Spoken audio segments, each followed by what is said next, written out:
beginning as a journalist who stumbled into a strange world when she started asking questions about alternative energy sources and heard the story of an early 20th century inventor named Nikola Tesla. Tesla is almost a cult hero and an overlooked genius, and he has so many inventions that are at the basis of technologies that we have today. She went to a conference on Tesla and had a close encounter with a mysterious scientific researcher who became her deep throat, her Mr. X. He sent me a file of materials about the Bernard Eastlund patent. About a month ago, the U.S. Patent Office granted a patent to a Houston-based scientist, Dr. Bernard Eastlund, for an invention which Dr. Eastlund says could be used to change the weather. Dr. Eastlund says the invention could also be used to disrupt communications all over the world and might be used to destroy or deflect a missile attack. The Eastlund patents had the ring of the mad scientist aspect of Tesla. Tesla talked about this Tesla shield around the planet and talked about particle beam weaponry, something called a death ray. Death ray? Jean wasn't sure where all this was leading until Mr. X called again. And he said, the maniacs are actually going to do it up in Alaska. Mr. X's maniacs were in the U.S. Pentagon, and he was convinced they were conspiring to build Bernard Eastlund's Sky Zapper under the guise of a nice little research project deep in the Alaskan bush called HAARP.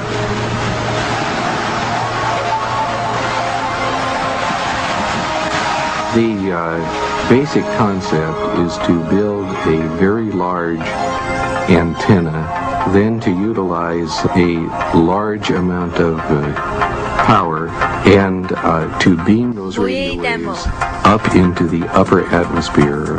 Have you approached the Pentagon with this invention? Yes, and what I'm not at liberty to tell you is the details of what that interaction has been. The word spread through the Alaskan bush, and soon a band of suspicious Alaskans set out to warn people about what they saw as the U.S. military's secret agenda.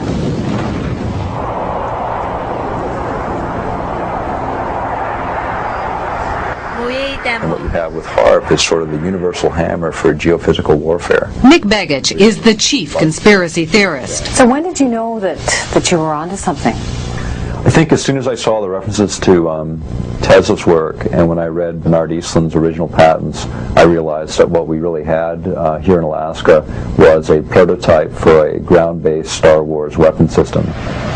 HAARP is a non-classified project run not by Bernard Eastlund, but by the U.S. Army and Navy.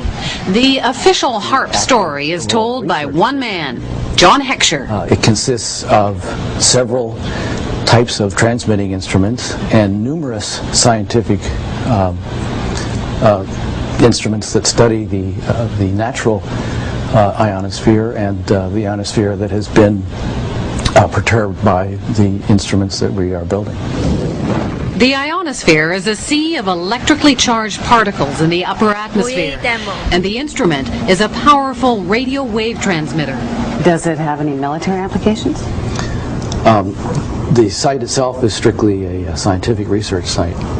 Perhaps the outcome of some of the science, perhaps some of the results, could be applied in to military systems.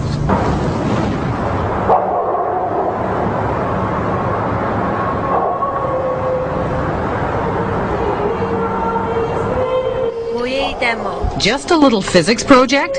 Jim Roderick isn't buying it. He's been gunning for the real goods on HAARP, and his weapon is the internet. The military is incapable of doing pure science. Science is conducted by them for application in weapon systems, for no other reasons. From his shack in the middle of an Alaskan village, Jim and his co-conspirators around the globe have been tapping into databases. They've dredged up hundreds of long-buried scientific reports and even some internal documents from the military. They call it the world's first techno-protest, and they did it all on the military's own baby, the net. Plans for HAARP activities correlate with projections of what can be done in the Eastland patents. It's that simple. So it's not a coincidence? It's not a coincidence. Well, I hate to disagree with you, but it's not his patent that we're building. Superficially, yes. They send energy up into the ionosphere, but the Eastland patents require huge, prodigious, in fact, amounts of power, like 100 billion watts. Remember that number, 100 billion watts. You'll hear it again later. HAARP requires only 3 million watts. There is a paper trail leading us back to Eastland. No, there is not. There is no paper trail that I'm aware of that's leading back to Eastland. Eastland used to be an employee of the company which is building HAARP, but that's pure coincidence. Is it also a coincidence that the tiny company that owned Eastland's patents was later swallowed up by an enormous military intelligence firm called E-Systems? 2.1 billion in annual sales, 1.8 billion of that, with a B, was to military intelligence groups, CIA, NSA, and others. And of that, 800 million were black projects, so secret that even the United States Congress didn't know what they were. E-Systems was then swallowed up by Raytheon Corporation. It too specializes in super secret contracts with the Pentagon. Why would Raytheon be so excited about this? Well, it's a ground-based Star Wars weapon prototype. For them, it represents potentially billions and billions of dollars. So how would you describe this world of E-Systems and Raytheon and HAARP? Dark.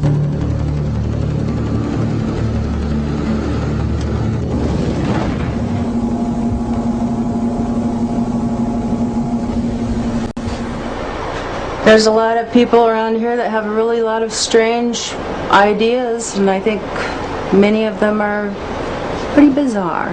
Michelle Angbritson keeps the HAARP computers from freezing up in between visits from the military scientists. Well, do you know, do you understand what they're doing here when the scientists come in? You mean when the scientists come in and shoot the beams up?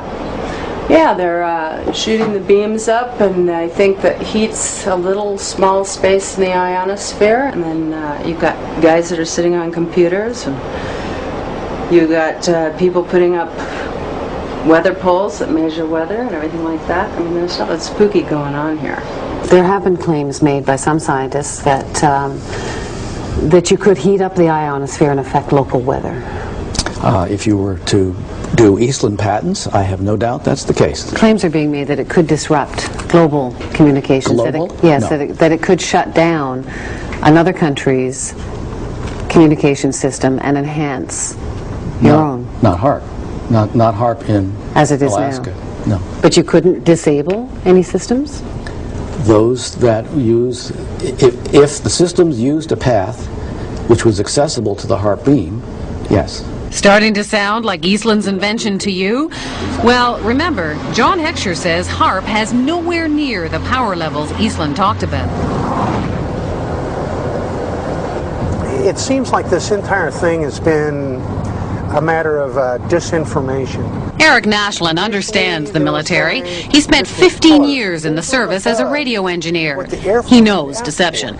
It came to our attention that there was a document, a technical memorandum, I think it was 195 or something like that. And reading right in the front of it, they said that, bottom line, although this is here, it does not constitute publication. It doesn't exist. It basically doesn't exist. So it was kind of like, wow, here's the document that doesn't exist. We're talking several hundred pages of document that, you know, doesn't exist on a project that is completely unclassified and open to the public. We got it through friendly folks in the right spots, but it really lays out, these are notes from a conference that really break down where they were going to use this technology and how this technology was going to be applied. Remember the 100 billion watts debate? Well, for Nick Begich, this document was pay dirt. And in the document that we uncovered, the actual desired level of these researchers is 100 billion watts, and there we're talking something closer to the order of what Bernard Eastland envisioned. You must be familiar with Technical Memorandum 195, which talks about a desired level of 100 billion watts. Which memorandum? Technical Memorandum 195. I'm not familiar with that number. Well, it's about 600 pages. And I mean, you may not acknowledge it because it hasn't been published, but it exists. I've seen it. I don't know what Technical Memorandum 195 is, because I haven't seen it. This is a published document. It's non-released. And it's the word games that John Heckscher plays and the word games the United States military plays, and it's the word games they continue to play, and those are the things that need to end. Zap incoming missiles, disrupt global communications, and engineer the weather. And ready? There's one more. Some people believe the technology being tested here could be used for sinister projects involving humans. Radio waves messing around with people's brain waves. And guess what? The military denies this one, too.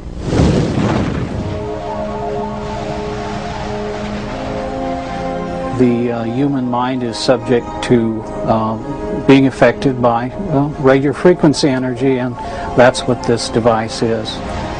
In other words, you can move the moods of large populations using this kind of technology. So now we have not just maniacs in the Pentagon, but a bunch of Dr. Strangeloves? Pretty weird stuff. But scientists have been experimenting with radio frequencies on animals' brains for decades. And the military has followed it all very closely, especially once it found out the Russians were onto it. It was all kept a deep, dark secret by the two superpowers. Back in the 60s, the Soviets began zapping the American embassy in Moscow with a low-frequency beam. No one knows for sure what they were up to, but one theory is that they were trying to mess with people's central nervous systems. And one report did say the diplomats got depressed a lot.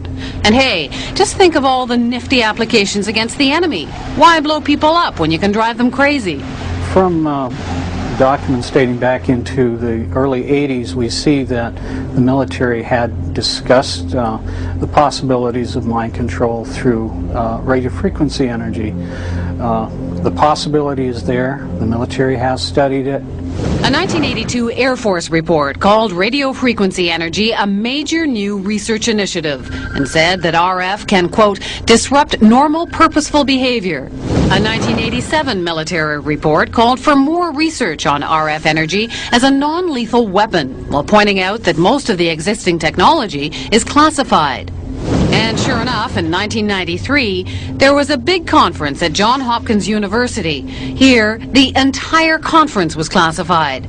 But the agenda wasn't, and weapons using extremely low radio frequencies, or ELFs, were listed as a very attractive option.